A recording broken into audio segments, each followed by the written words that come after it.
That's a new feature they've added. Oh, all right. Right on time. There we go. Good morning, everyone, and happy Wednesday to you. You're tuning in to Community Conversations on KLEK 102.5 FM, and it's the first Wednesday of the month, so you know what that means. We have our very own Chief Rick Elliott from the Jonesboro Police Department joining us today. How are you doing today, sir? Good morning, everyone. I'm doing quite well. Thank you. All right, so here we are again. Another month has gone by. What's been happening? Like, we have quite a few stories, some feel good stories. So we're gonna start out real light because I'm not in the mood for anything heavy right now. We're gonna Good. start out real light. So let's talk about what's been happening with the police department. So many wonderful things. Well, yeah, there has been. If our followers follow the police department on Facebook, as you can see, there's a lot of things that's constantly going on in our world, every day. But some of the positive things here recently, there was a couple of great stories. One, we had a citizen shoot a video of an officer assisting an elderly lady that was who was sitting on the ground. And, he was compassionate enough to get out and kind of bend down with her and see what she needed and how what's going on with her. And so a passerby caught that on video and posted it. And so that just kind of shows you what the men and women of the department do day in and day out. There's all kinds of stories like that that never get captured on video, but they're here to serve and they enjoy what they do. And there's just a lot of these little stories that just go unnoticed, and people really don't have a clue that there's more of this than anything else. But fortunately, somebody did capture it and post it, and it was always like to highlight what these officers do day in and day out. So it's a good, heartwarming story that, and we do have a caring and compassionate force. And with that situation, were you able to reach any of the lady's family, or does she have any family here? Not aware of the full outcome of that. I just do know that he got her taken care of. Okay, that's awesome. So shout out to that officer, and you can see the story on the Jonesboro Police Department's page, and you also see who the person was that actually captured the video. So shout out to that citizen for taking the time out of their day to capture that as well. All right, another feel good story because I love animals. There was an officer who recently, well, I say recent, made a connection with the local family, and helped the little girl with an adoption, or family with the adoption of a puppy. And so, from what I read in the story, that she had a dog before and it was injured or killed in a car accident. Right. Um, and long story short, the officer, along with others and other community members, got together and got this girl another puppy. So, tell us a little Right. bit more about that. Sure. Officer Lane Khan was got aware of the situation that went on. This little girl and her puppy had been run over by a vehicle, which is sad as it is. But Officer Khan got together with other officers on the shift, and they collected money and went out to animal control and selected a puppy and paid the fee that's required for the adoption of a dog, and then went back over and gave the new puppy to the little girl. That's awesome.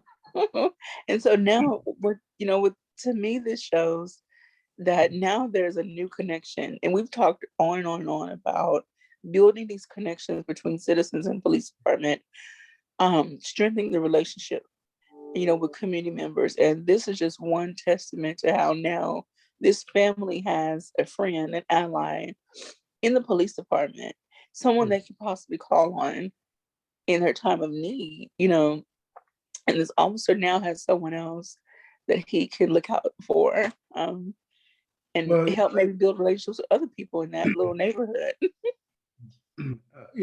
he's probably established a lifelong connection with this young lady as long as they live in Jonesboro. So, I'm sure from time to time while he's on patrol, he'll stop by and, check on the girl and the puppy and see how they're getting along and how they bonded. Yes, sir. Most definitely. I want to say good morning to everyone that's watching. And Ms. Vivian, I will get to your question. Mr. Derek Coleman, Kim Murdy, Elder Milton Culver, Vivian Taylor, Linda Johnson Frazier. Thank you all. So we have a question. And before I ask that one, I want to, I guess, state another one. While there are a lot of feel-good stories out there are times when the police department needs help with catching criminals. So you Mhm. put out a reward post, or Crime Stoppers does. And so Yeah. there's a post currently on your page.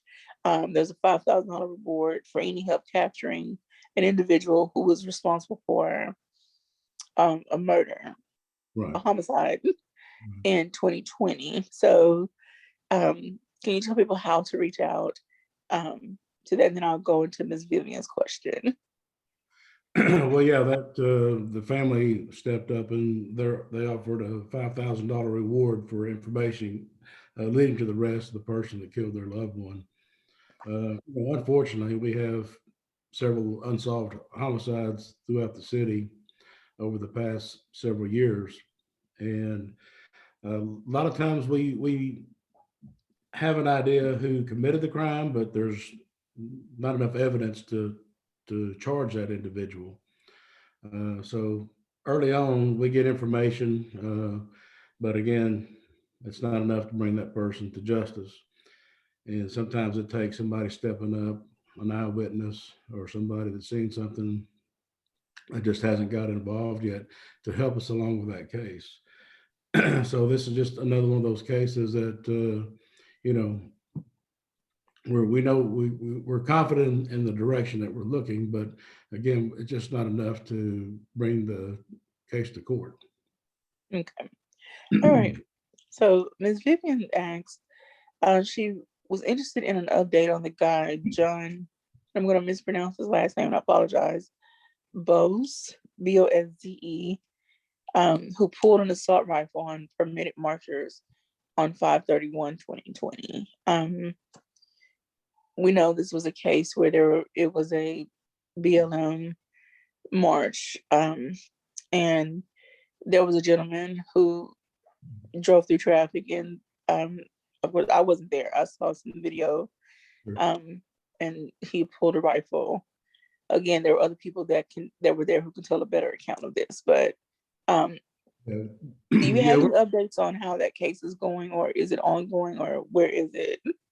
Well, bear in mind with COVID coming along last year, and that was in the middle of COVID, the courts were shut down, and so the dockets now that the courts are back open, the dockets are very full and very just it's still in the system. It's going to take a while to process through. So as with hundreds of other cases, they you've got So, so much time that circuit court time, and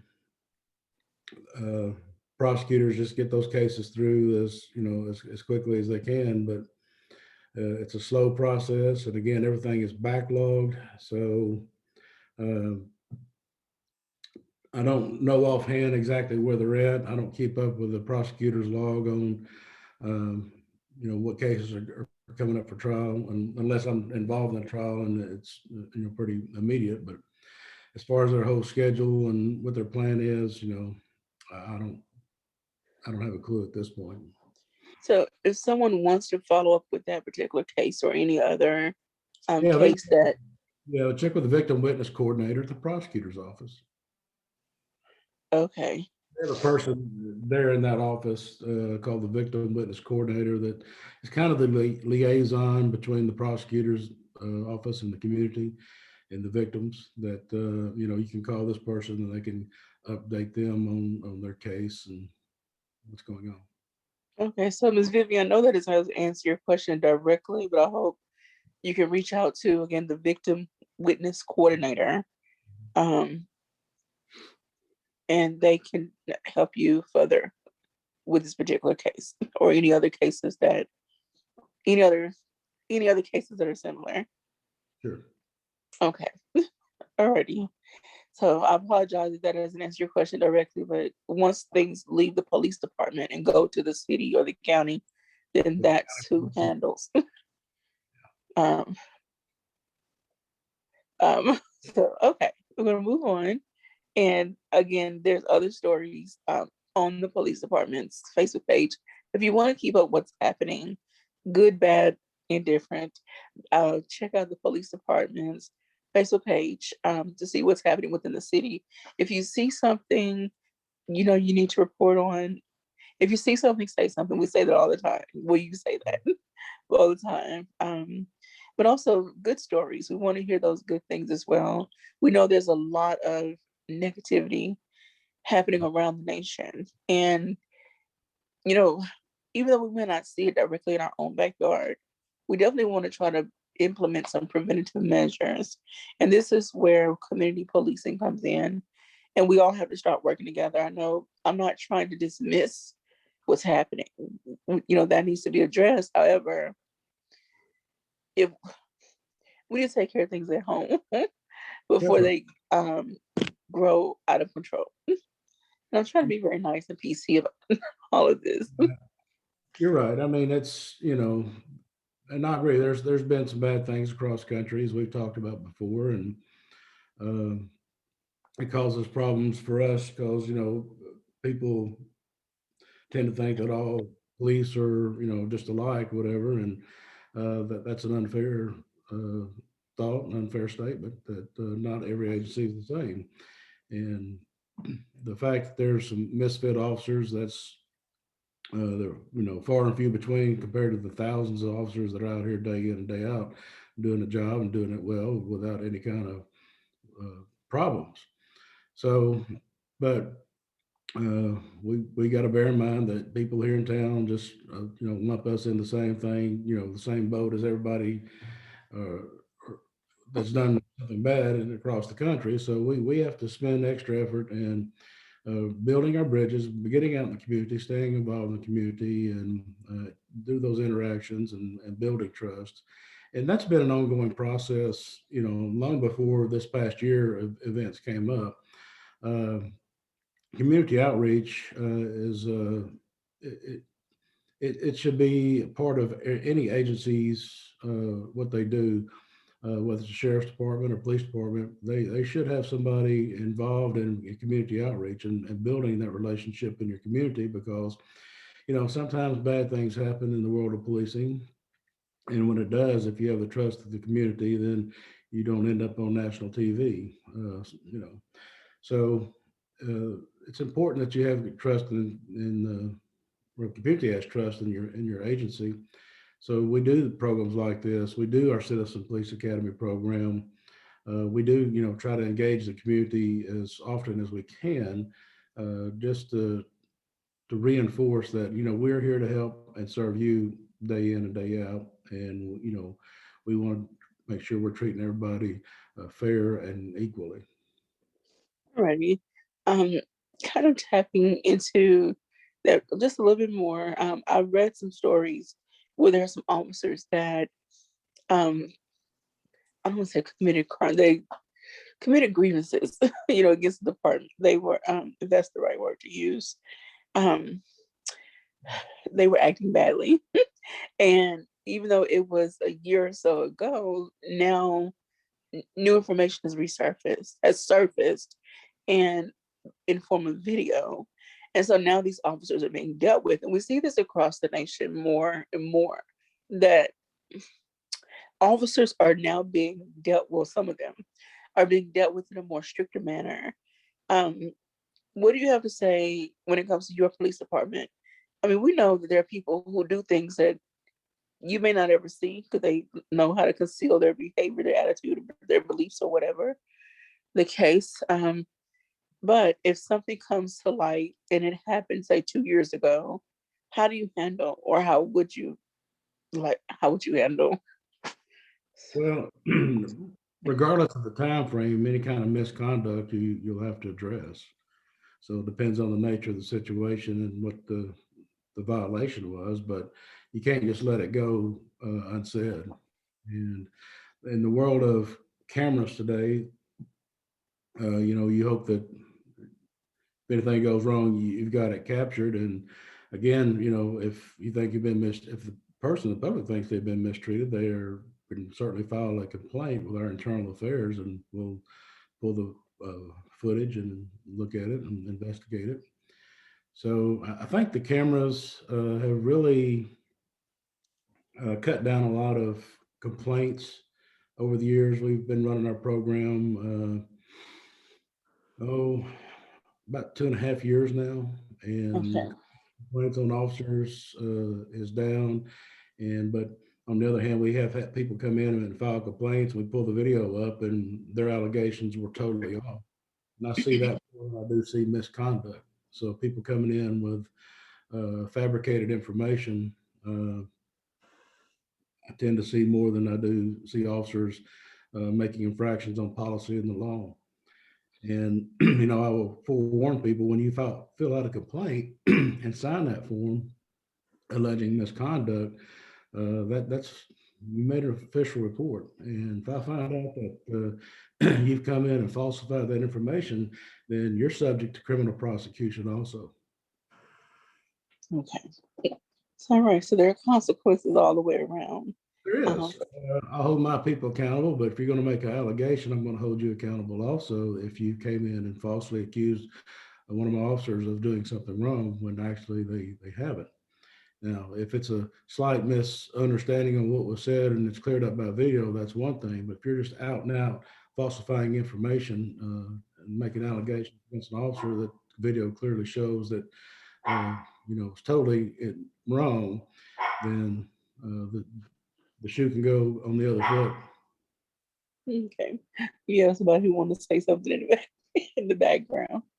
Okay. I have a question Mackenzie wanted me to ask because he's not going to be able to jump on here, but we noticed that the police department, changed their backdrop to recognize Pride Month, and Mhm. there was some conversation um, about it, and I'm not going to get deep in that. People can find that conversation on Facebook. Um, what do you have to say? Like, I don't want to say to the naysayer, just in general, a general statement, I guess, in reference to the police department recognizing pride. Well, it's you know it. We've done this every year. It just recognize that we whoever lives in our community, no matter what your beliefs are, what your practices are, we want to treat everybody fair and equally across the board. And so this is Pride Month, and we recognize that, and we just want people to understand that, hey, we want to treat everybody fair and equal. And so it just making a statement that we're here to treat and serve everybody, on the same level. All right. Do you feel this opens the door? And I apologize, I haven't paid as much attention to, the top banner on the Facebook page. I do notice like when there are pictures of other officers and you highlight certain people or whatever, but do you feel like this now opens the door for you all to be more intentional about posting or recognizing other groups within our community, whether it's Black, the African American community, was the Asian population, um, whatever the case may be? Well, I mean, we've always, uh, it's not saying we've not recognized any other groups in the community. We go out in our community and try to identify different groups and meet with different groups. This has always been ongoing, but um, when we talk about Pride Month, or whether it's Black History Month, or uh, something with Hispanics, or it just we throw that out or put that on our Facebook, just to recognize that, hey, there's a culture in our community that hey, we're supporting too. We recognize you, and we know you're there, and we're here for you. So, people may agree and disagree with our philosophy on it, but understand that. But my message is we're here to serve everybody, regardless of what your uh, race, color, sexual orientation is. That, we're here to serve everybody equally and fairly in the community. And that's the bottom line. All right, we're going to put a pause there and take a quick break from on air, but we'll still be live on Facebook. So again, if you have any questions or comments, please leave them in our Facebook Live feed. And um, we do have one comment. Mr. Derek Coleman says, under Police Chief Elliott um, has supported all communities equally. Keep up the good work. So thank you, Mr. Coleman, for saying that. We're going to take a break before we get kicked off here. We'll still be live on Facebook, so join us there. Okay, so that was right on time. um, so thank you everyone for tuning in, for watching on our Facebook Live feed. Thank you for your comments, Ms. Vivian. So, and thank you to everyone that's checking in. Again, if you have any questions or comments, drop them in our live feed, and we'll try to address them on air. If it's something really personal, you can contact Chief one-on-one to address the more personal issue. Um, so, and there's, um, we do have another comment. We may address this when we come back on air as well. Ms. Conway, Ms. Christie says, nationwide, we know that jails are becoming the new asylums. What is JPD doing to remedy this in Jonesboro? How many CIT trained officers do we have now in JPD? Yeah, And do you want to wait we till we can go back? save that. I'll answer the question since she's probably watching live. I've got Mm-hmm. about 42 officers trained right now. Um, and I'll have 10 more trained at the end of this academy class that we're just starting. And we have another session scheduled later this fall to get even more trained. So the classes are about a week long. It's a 40-hour block of training. And then with COVID coming along and not being able to host a lot of in-person classes, that's kind of slowed down that training process. But we're kind of getting back on track. So like I said, we got a group that my academy class is going in now. I've got another group this fall. So, the state recommendation is, small, there's just a small percentage of your department that the state's looking at, and we've exceeded state standards, what on recommendations on the number of CIT trained officers. And my goal is to eventually get, everybody through the program. And she's right. I mean, the jail is not a place to put people with mental issues, but the sad thing is there are not enough mental health facilities out there to help deal with people that's suffering this problem. And what few that are out there, they tend to get them in, and uh, they're there for a few days, and then they put them back out, and they're just not getting the treatment that they need, and nobody's overseeing them. So I think, with the federal government's pouring all this money out across the country, homeless and mental health are two biggest crises that we need to address in any community. I mean, we see it not just Jonesboro, but everywhere. These are two huge problems, and a lot of times the two go hand in hand. You're sometimes, and way too often, you're homeless individuals or people that are really suffering a lot of mental issues, and so you can fix one problem and it may help out on another problem. All righty. Well, you're going to have to repeat all that again Yeah. when we get ready. We have about 10 seconds or so before we go back on air. And definitely I want you to define what CIT means, because I don't know exactly what those letters stand for, but we're about to go back on air. Critical incident training, but okay. All right, welcome back to Community Conversations on KLEK 102.5 FM with my special guest, Chief Rick Elliott of the Jonesboro Police Department. And so we had a question that came in off air. And so this is from Miss Christy Conway, who we all know well, you should know, she works in the mental health field and she's very passionate about what she does. She says, nationwide, we know that jails are becoming the new asylums. What is JPD doing to remedy this in Jonesboro? How many CIT trained officers do we have now in JPD? And then a follow up, she says, CIT is important so that we deal with those who suffer with mental illness. Having trained officers that are sensitive to this population and are skilled in de-escalation is good. Okay, so first of all, what is CIT? Critical incident training. And yes, we have about 40, maybe 42 officers that have gone through this 40-hour block of instruction on dealing with people that may be facing some kind of mental crisis. Uh, it's above what's the state gives that any agency have. But my goal is to get as many officers trained in this as much as we can. It's a 40-hour block of instruction, so that's taking the officers off the street for that period of time. So we have to take a few from each shift because we can't do the whole shift at once. But with the numbers that we do have, there's always a CIT trained officer on duty. So if we do have a situation come up, he or she can respond to that situation and help deal with that individual. We're just starting an in-house academy this week.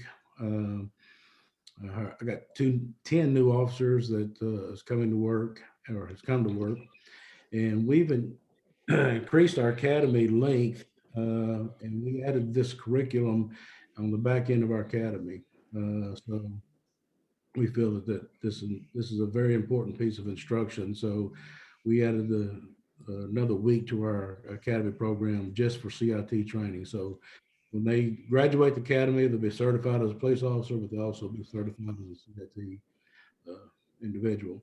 And then this fall, we have another CIT training segment we're trying to set up for additional officers in the agency. So a lot of it depends on the people that instruct this course. But we also have a couple of officers that are being uh, trained to be instructors so they can Okay. teach. So that will help us speed up our process on getting more officers trained. So we made some headways in this, and as I was saying a while ago, two of our biggest problems in this community and most communities across the country is either homeless and or mental health, and a lot of times the two go hand in hand. We have found and see a lot of our homeless individuals that are maybe suffering some mental health issues, and it's unfortunate that there are not enough mental health facilities in our community or other communities that can help deal with these individuals. The ever number growing of people facing this crisis is going up, and the resources to deal with it is not keeping up with the demand, which is unfortunate. But so the solution, as she was referring to, is the jails just being the place to house people. Well, that's what we try to get away from by having this program, and then laws been enacted that don't put people in jail just because they're having a mental health crisis.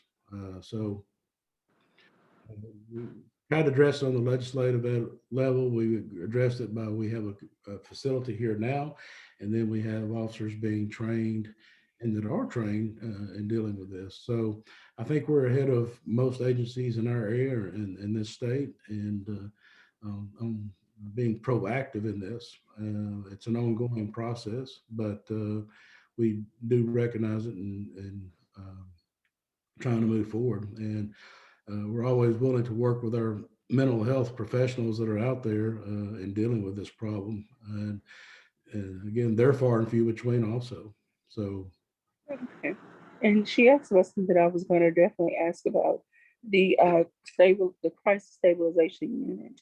I know at one point when COVID was at its highest, there was limitations on the amount of people and intake. And so, what is that looking like now? And she asked, um, has it helped in our area? well, yeah, our unit not only serves Jonesboro, but Northeast Arkansas. So, um, again, last year with the COVID hitting like it did, it hampered the unit, and it hampered us on what we could do. But we're now coming out of that, and things are kind of getting back to normal. And so um, we're getting there. It's just a slow Okay. process. Okay. Um, well, I hope to see more people getting the help they need through these programs, and they're actually, and the individuals hopefully are taking full advantage of the services that are being offered, because it kind of goes hand in hand. You can offer service, but if the person is not taking full advantage of what's being offered, then they're not going to get better, if that's the right word. And I know it's probably not the right word in the mental health field, so please don't crush me, When Christy. we But intervene, we can get them back into that program, and they can get back maybe on their medicines or back seeing their therapist. Sometimes they feel better, or they just quit taking their meds, and then they start spiraling down again. And that's typically when the police get involved because of their behavior. And once we get them redirected, then they get back on course. Then that's what we're looking for. And we've seen that numerous times that we encounter somebody, and officers know that, hey, I'm familiar with this individual, have dealt with this individual, and I realize that he or she's off their medications, so let's get them back out here and you know get them to see the therapist, and get them back on track. okay, I want to, since we have a little time, I want to kind of continue just a little bit when it comes to the justice system. I know the police have a particular role they play, and then the courts come into it at a certain point. Sure. Okay, when you encounter someone, like you said, they're known to have some type of disorder. And so, but they committed a, I want to say misdemeanor crime.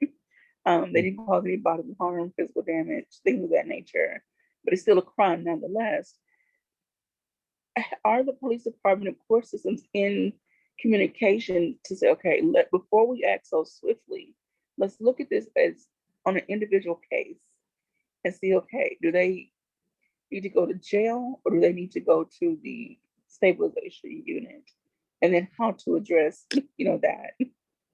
Well, the stabilization unit will they have a criteria on which they'll accept people. So if a person has been acting out and committed something violent, then they're not going to take that individual. So the crime itself will be dealt with, but before it's disposed of in court, hopefully they will be introduced into the mental health system uh, uh, for final disposition. Dealing with mental health, and it's a slow process, just like the criminal justice system. Facilities across the state, they're full, and getting somebody committed to the state or whatever, it's not a quick process. So, there's times that if a person has committed a crime, then they may start out in the justice system and then get moved over to the mental health side of it, uh, because that's where they need to be. Okay. Alrighty then. So we're gonna pivot a little bit, and because this conversation can go on, and I would love to see, as the months go along, maybe someone hosts a panel discussion, policing and mental health, or community and mental health, and the police involvement and things of that nature. These need to Sure. be discussions that are ongoing, not just a one-time 5-minute thing, because we as a community need to look out for each other. That's The police can only do so much. The mental health facilities can only do so much. It takes the whole community to look out for each other. So, it does, and a lot of it starts with family members. A lot of times people realize they got a family member that's not doing right, maybe experiencing some mental health issues, and they let it go. And that's the unfortunate side of this, that they're not getting help for that family member that needs it. And there's ways they can go about getting a person committed if they need to, if they're really need and severe you know suffer from severe mental issues. But it's all about getting resources to these individuals and making resources available there's all kinds of counseling information and suicide prevention information, hotlines, and it's getting resources out there to people and families that know somebody that's maybe experiencing an issue. So maybe something else good to post on both of our websites is a list of resources that people can get a hold of if themselves or they know of someone that's in mental health crisis. Mhm. And so Christy also adds, here in Cricket County, I know that we have active diversion programs or courts that also help with this. Mental Mhm. health court, veterans court, star court, and even drug court. So Sure. thank you, Miss Christy. I'm gonna definitely have to have Christy on to share Sure. all of this information and all the resources that are available. And hopefully we again can continue to build up this community and each other within our community and stop dismissing people because they are different than us in some way. You're right. Yeah, we need to take care of each other. It's our community, and we need to look out for each other and take care. Yes, sir. All right, so I want to move on a little and again, not trying to pivot too much and dismiss anything, but want to just highlight some of the things that you all are doing within the police department. Officers are still going through training, just to make sure they stay on top of their skills. I saw where some officers are doing we're doing some bike training as the weather gets warmer. Will we see more officers on bikes, patrolling or Well, walking or motorcycles? yeah. Well, we run motorcycles every day anyway. In Okay. regards to bike patrols, yes, we're having more officers go through that class, and when manpower allows, then we're putting bicycles out in neighborhoods and out at the park. Uh, so we're starting officer presence out at Cricket Forest on the weekends, just to give people out there sense of security when they're out jogging, walking, and enjoying that facility. We want officers' presence out there just to kind of keep eye on things and make sure that people feel that that's a safe place to go. It's not that we've had any issues out there. This is something we've talked about for many years. That just having a presence out there. Every now and then you get somebody speeding through the park, things like that. So we want to keep motorists as they go through the park, watch their speed limit and don't get crazy.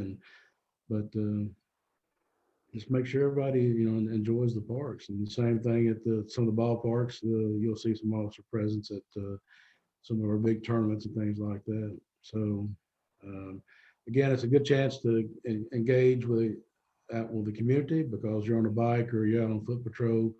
You can have that one-on-one interaction, which is a positive thing. But two, it gives the patrons there a sense of that there's security available. Okay. What about Citizen Police Academy?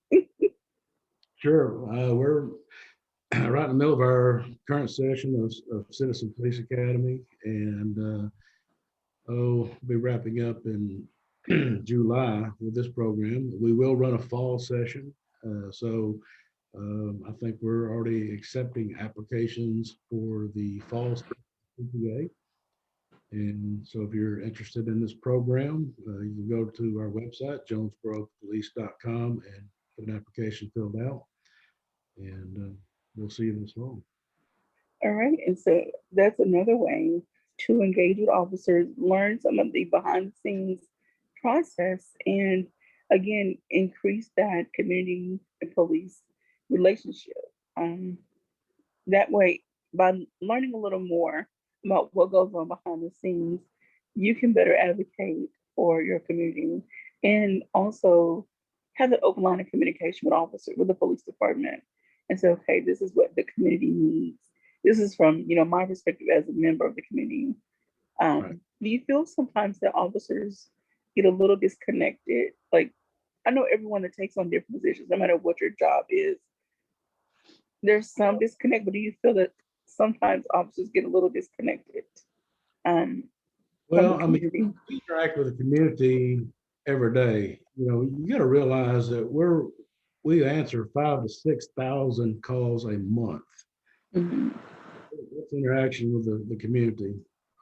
So, of course, those interactions, people either had a wreck or filed a complaint, but it's still an interaction. The positive interaction, the community outreach, those things, yeah, they were kind of cut off this year due to COVID.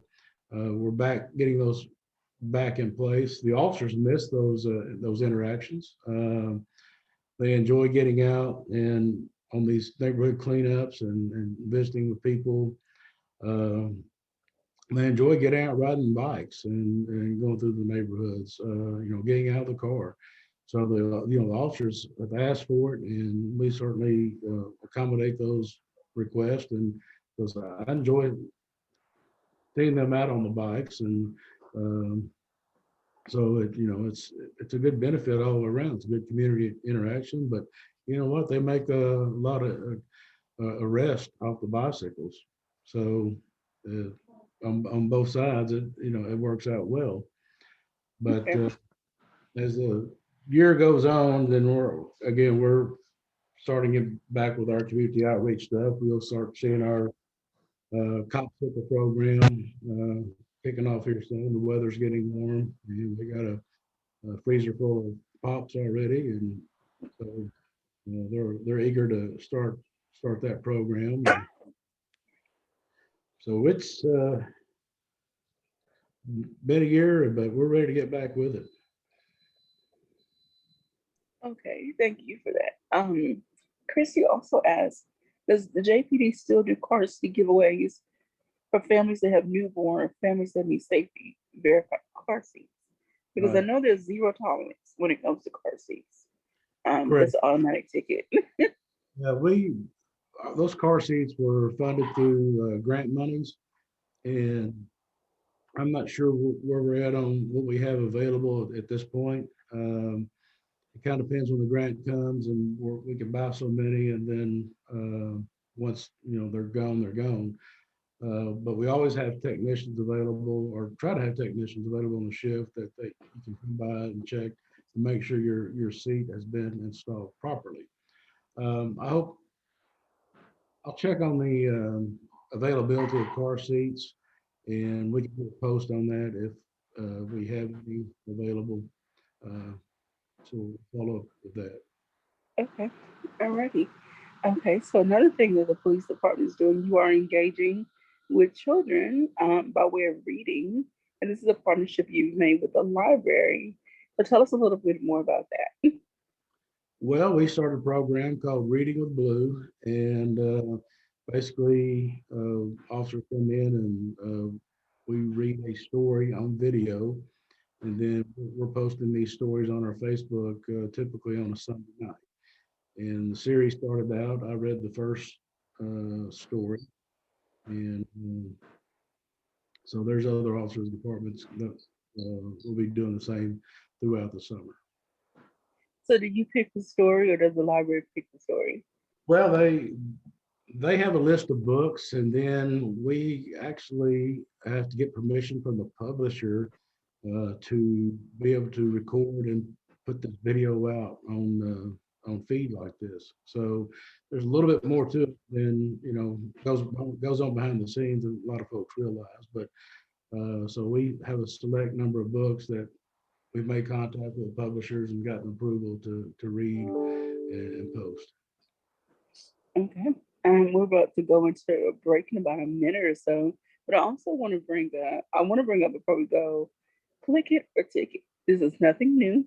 It's been happening for years and years and years. And I like how whoever runs your social media page, they have a little pettiness, a little funny, sarcastic, uh, side to them. Yeah.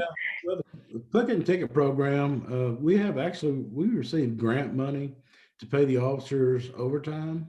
Okay. We go out and do seatbelt enforcement. And so they're not taken away from their normal duties. They're off from the regular shift. They're doing nothing but seatbelt enforcement, and it's paid by state and federal grant money. So Okay. this program has been around, like as you said, for many years. Every year we get get this grant money. It's like grant money for DWIs and grant money for distracted driving enforcement. Those are other programs that we're involved in and participate in because it gives the officers a chance to make some additional money, working, and but it's working on a specific problem in our community. Our accident rates have climbed to about 360 last month, and that's just way too many. Um, so we've been running 260, 280, and now we've gone up another 100, and a lot of that's attributed to distracted driving. So cracking down on infractions is important. Uh, but with our manpower being short as it has been, doing proactive policing has been kind of tough. There's just not enough time to sit and do a lot of this because they're busy answering call from call to call. Again, you're looking at 5 to 6,000 calls per month, and you know the officers are literally going call to call every day, and so there's not a whole lot of proactive work going on, but when they do get a chance, they certainly will. So that's when they have to come in off duty and work for overtime to do these. Um, all right, so look, please buckle up, people. It only takes a moment. And I know there are some people, and I've heard this argument many years ago from a person that um, they said that they would rather not, again, this was probably about 20 years ago, because they knew someone who actually wore a seatbelt and was injured more severely in the accident. And so at the time, I'm hoping this person has matured since then, but at the time they were like, I'm just not going to wear a seatbelt. I'm not taking a chance. They just had this trauma in their mind, you know, Well, that something more severe can happen. uh, you hear those stories, but on the other hand, when you're unrestrained and say you a big bump or jump a curb and you start bouncing around your seat, then now you're losing control of your vehicle. And then once you've lost control, then you put yourself and others at liability. So there's a big risk there. But if they could have been on the scenes that I've worked over the years where people going through windshields and being thrown from the car because they weren't seat belted, they'd have a different view on it. And I guess that's until people see the ugly side of it, they don't realize how important the seatbelt is.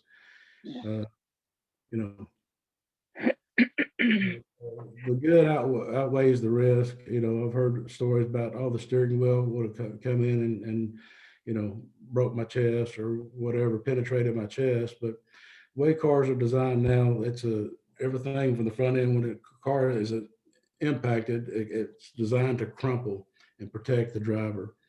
And I've seen a lot of head-on collisions, and the compartment area where the driver is pretty much unaffected. So technology in the automotive industry has come a long ways in to protect the driver and the occupants. But the biggest part of that is for that to work properly, you've got to be seat belted. Right. We're going Sorry, we're going back on air. Welcome back. Sorry, we had to end the last segment abruptly. But the announcements were coming in on, and so I didn't want to cut Chief off what he was talking about. But we have had a pretty light conversation off air. We talked about um, clicker ticket. We, talked about some more mental health issues and things of that nature. So if you missed any part, please go back to the Facebook post and watch the rest of the video.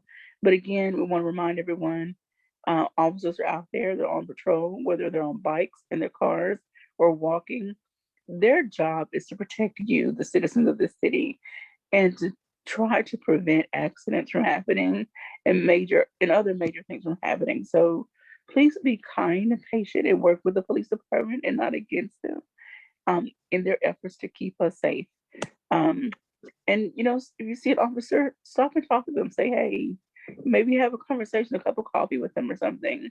You never know where that interaction could lead. Again, there are other stories and on their Facebook page, so you can see the good and the bad stories.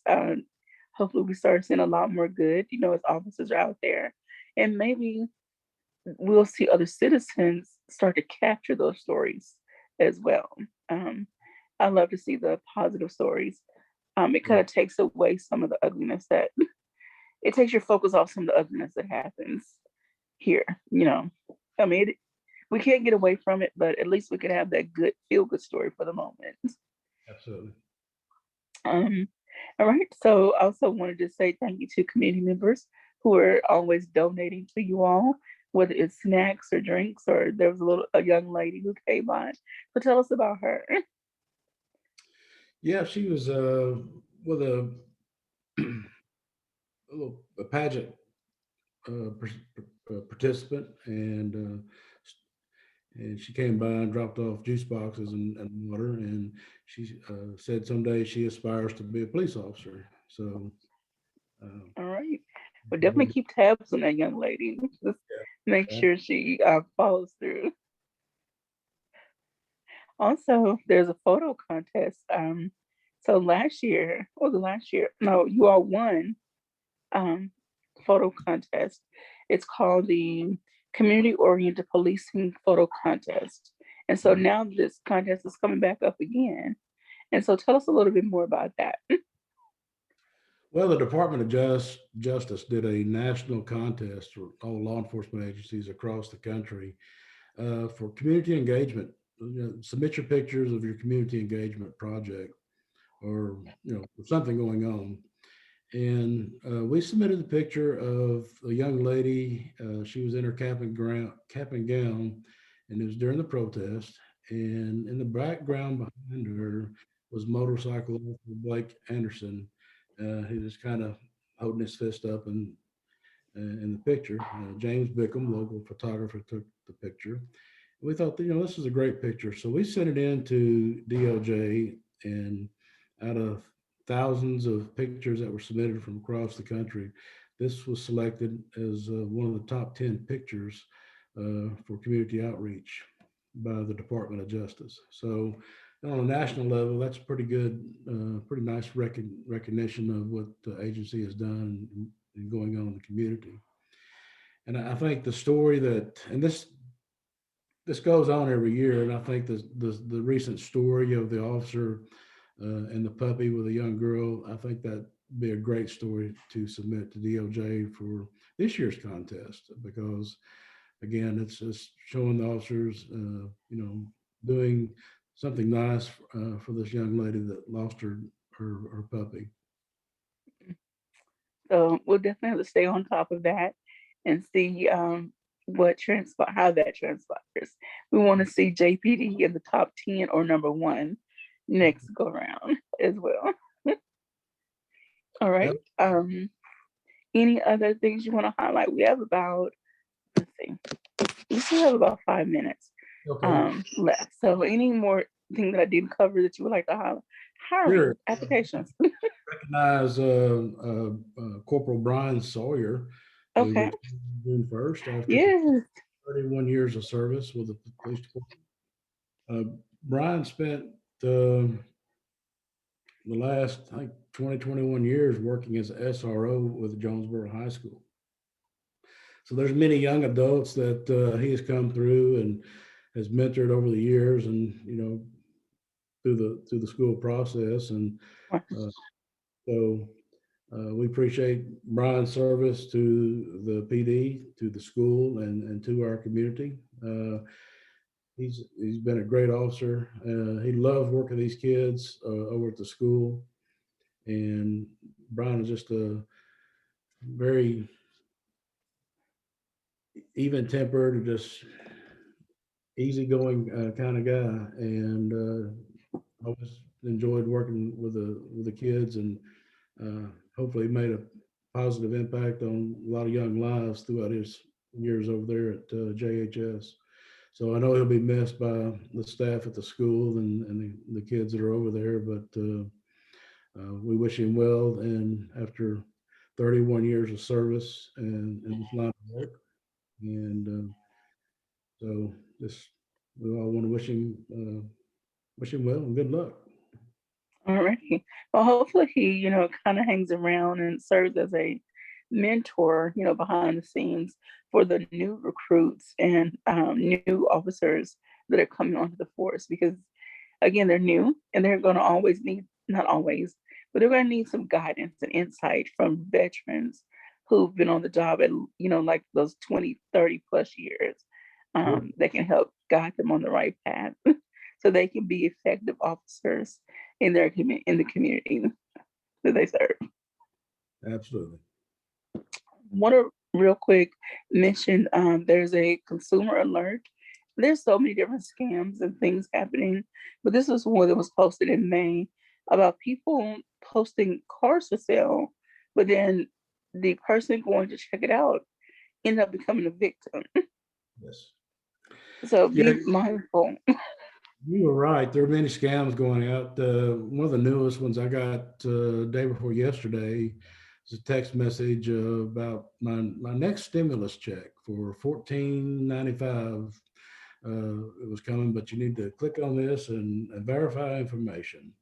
And no, it's that's a scam along with your car warranty scams and everything else you get every day.